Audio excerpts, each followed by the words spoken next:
Magandang hapon po sa inyong lahat. Ang pangatlong wika po ng ating Panginoong Hesus doon po sa krus ng Kalbaryo ay matatagpuan po sa may John chapter 19 verses 26 to 27. Woman, behold thy son. Son, behold thy mother. O sa Tagalog po, sa verse 26, nang makita ni Jesus ang kanyang ina at ang minamahal niyang alagad na nasa tabi nito, sinabi niya, "Ginang, narito ang iyong anak." At sinabi niya sa alagad, "Narito ang iyong ina." Mula noon, pinatira ng alagad na ito sa kanyang bahay ang ina ni Jesus. Panginoon, salamat po sa iyong mga salita. Pagpalain mo po ito at magsilbi pong lakas po namin ang mga salitang ito, Panginoon. Pagpapaalala ang kahalagahan po ng pangatlong wikang ito, Panginoon. Pabayaan mo po, pagpalain mo po ang bawat isang nakikinig ngayong hapong ito. Sa iyong papuri, Lord, in Jesus' name, Amen and Amen. Mapapansin po natin doon po sa pangatlong wika ng ating Panginoon, habang siya po ay nakabayubay sa krus ng Kalbaryo, nakita po niya ang dalawang taong nanatili po sa kanyang paanan, ang kanyang inang si Maria at si Juan na kanyang apostle. So sa pananalita ng ating Panginoong Hesus, tinawag niya si Maria bilang ginang at hindi po ina. Ano kaya ang naging damdamin ng ating Panginoong Hesus sa oras na yon? Katulad ng marami, si Maria ay isa ring nanay na nangangailangan ng espiritual na kaligtasan. Maaring yun ang nasa isip ng ating Panginoong Kristo at maaring ramdaman din niyang ang sakit ng kaloob-looban o kalooban ng kanyang ina kung paano mawalan ng anak. So yun po yung pain na nararamdaman marahil ni Maria habang nakikita niya ang kanyang anak na nakabayubay sa krus ng Kalbaryo. At ginamitan nga po niya ng salitang ginang, hindi po ina. Maaring ito ay salita ng paglalambing o kabaitan ng pangungusap katulad ng pagtawag niya kay Maria doon po sa kasalan sa Cana. Kung mapapansin po natin, ito pong kasalang ito. At mapapansin din natin ang salita ng Panginoong Hesukristo bilang salitang ginang ay katulad ng sinabi ko ay ito po ay salita maari ng paglalambing o ng respeto o ng gentleness. Tanda ng pagkakaroon ng Panginoong Hesukristo ng puso at ng respeto para sa kanyang ina at sa iba pang mga kababaihan. Hindi matatawaran ang pagkatawag ni Maria doon sa krus ng Kalbaryo. Maring ito po'y nananangis para sa kanyang anak na kasama niya ng 30 taong o 33 taon. Ngayon ay nakaputong sa kanya ang kanyang kasalanan at ang kasalanan din ng sangkatauhan. At maring durog na durog ang puso niya bilang isang ina habang nakatingin sa kanyang anak na duguan doon sa krus ng kamatayan o krus ng Kalbaryo. Ngunit mapapansin din natin na maaaring may mabuting balita ang ganitong sitwasyon o senaryo na ating pong makita. Kung si Mary po ay si Maria, pinanganak niya ang kanyang anak na si Jesus, o Mary delivered Jesus as her baby, as his son. Now this time, Jesus is hanging on the tree to be delivered from sin and death. O Mary has been given now the opportunity or privilege also to be delivered from sin and from death. Kung mapapansin po natin doon, behold thy mother, or ginang, narito ang iyong anak. So Jesus' death displays a son and a mother united under the same Father. Mary's eldest heir, who is Jesus, dies to make her one of the joint heirs with Christ. So this is a promise Jesus has given to Mary, that she will also be delivered and become a joint heir with Christ. We find this in Romans chapter 8 verse 17. Sa Tagalog ang sabi po, at yamang mga anak, tayo'y mga tagapagmana ng Diyos at kasamang tagapagmana ni Kristo, sapagkat kung tayo'y kasama niya sa pagtitiis, tayo'y makakasama niya sa kanyang kaluwalhatian. So nais ng ating Panginoong Kristo na maranasan din ni Mary o ni Maria ng kanyang ina sa lupa na maligtas, at mismong ang Panginoong Kristo naging anak niya ngayon, siya ngayon ang magdi-deliver para sa kanya from sin and death. So we can see here a motherly love who watches helplessly. Wala siyang magagawa.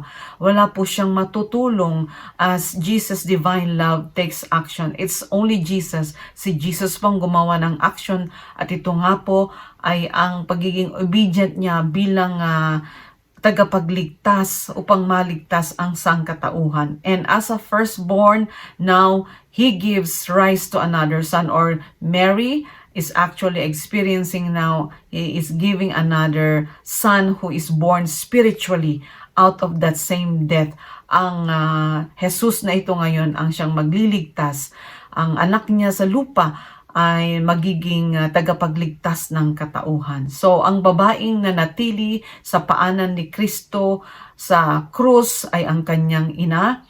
Ang babaeng nangangailangan din ng kaligtasan, at kailangan tanggapin o natanggap nga ni Maria ang regalo ng kaligtasan sa pamamagitan ng kamatayan ng kanyang anak na nabayubay dun sa krus ng Kalbaryo. But at this point in time, hindi na po siya yung anak ng ating ni Maria, sapagkat ito po ay ang divine na obedience ng ating Panginoon Kristo na sa kanyang amang nasa langit, upang matupad ang kanyang dakilang layunin, ang mailigtas ang sangkatauhan. At gayon na nga lamang po ang pag-ibig at pagmamahal ng amang nasa langit, at naisugo po niya ang kanyang anak sa pamamagitan ng ating Panginoong Kristo upang tayo po ay magkaroon ng kaligtasan. At ginamit si Maria bilang ina, bilang daluyan ng panganganak ng katawang lupa ng ating Panginoong Kristo, upang ma-fulfill po ang promise ng ating Panginoong nasa langit na siya rin ang gumawa ng kaparaanan upang tayo po ay maligtas. So Mary lost a son who died to save the lost. Now, while dying, she was given another son who will lead many to salvation.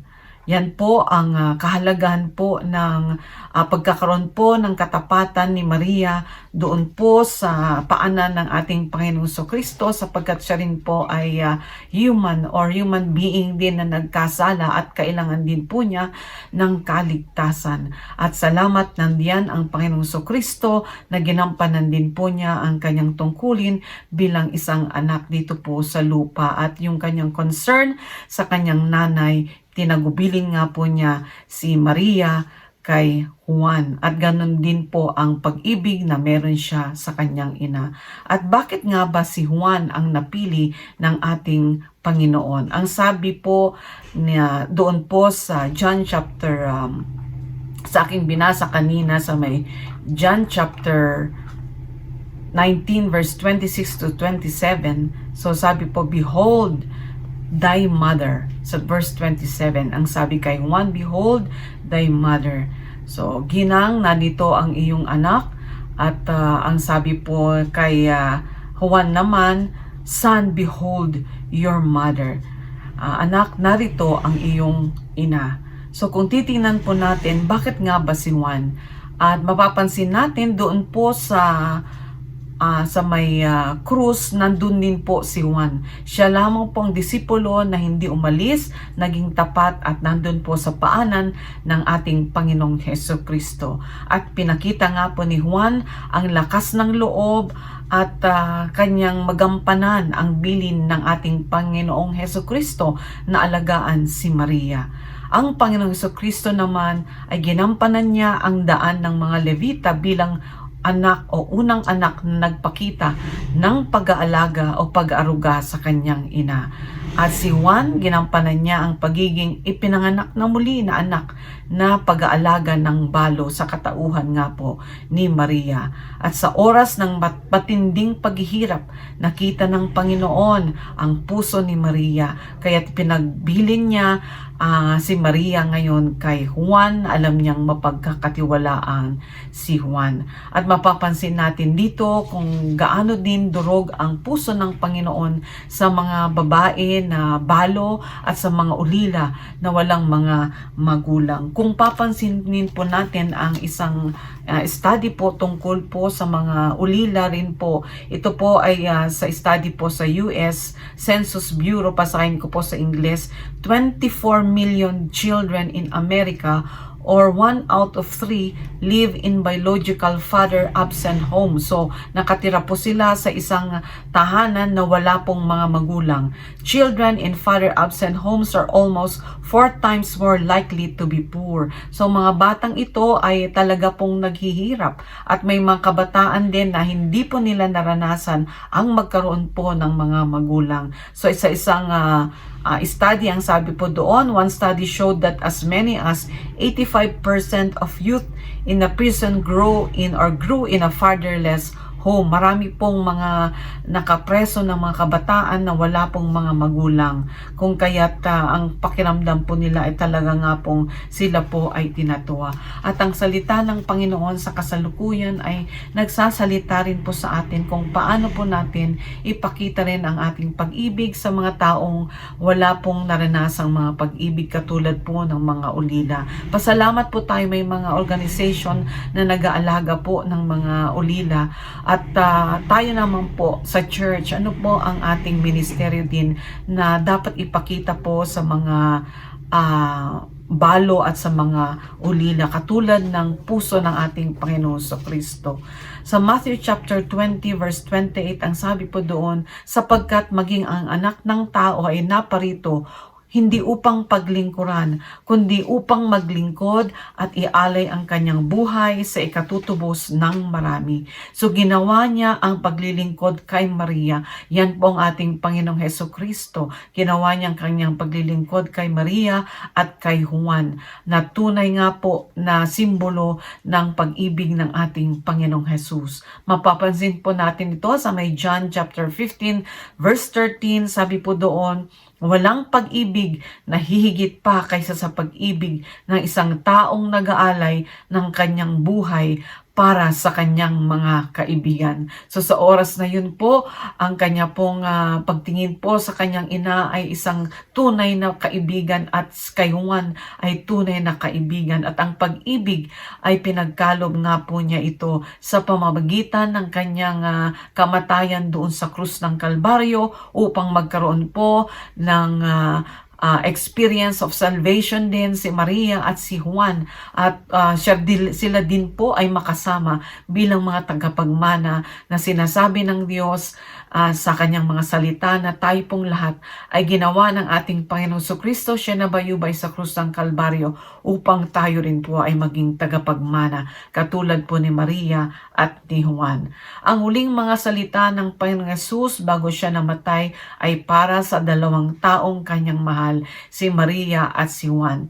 At makikita natin kung paanong ikinonekta ni Hesukristo ang kanyang pamilya sa lupa nung siya ay pumasok sa kanyang dakilang pagkatawag ng pagliligtas sa sangkatauhan. So ikinonekta po niya ang kanyang pamilya na magiging pamilya niya doon po sa kalangitan. Hahangaan natin ang pagpili ni Kristo sa dalawang ito, si Maria at Juan, at pinakita ang tamang taong makakasama ni Maria at nagbigay ng kasama din ang ating Panginoon Kristo kay Juan na maaring ulila na at pareho niyang mahal ito. So nagpakita ito ng malasakit sa ministeryo din ni Juan para sa mga balo, ang pag-ibig at pagmamahal sa mga balo at sa mga ulila, at nangangailangan po ito sa tulong ng church na maaring sa mga panahon na yon ay ginampanan ni Juan na kanya pong na kanyang ginampanan nga po bilang isang mabuting anak para kay Maria. So sa kasalukuyan po, atin din pong magagampanan ang ministering ito sa ating pong kanya-kanyang mga church bilang pag-aruga at pag-alaga sa mga babaeng balo at sa mga maaring mga ulilang mga bata at mga kabataan. At magpapasalamat po tayo sa mga maari pang gawin ng Diyos kapag tayo po ay naging instrumento din po katulad ni Juan sa pag-aalaga at pag-aaruga ng mga balo at mga ulila.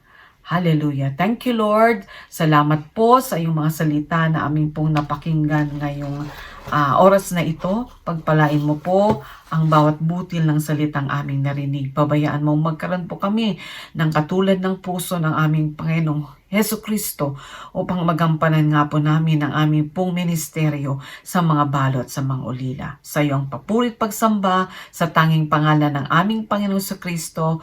Amen and Amen.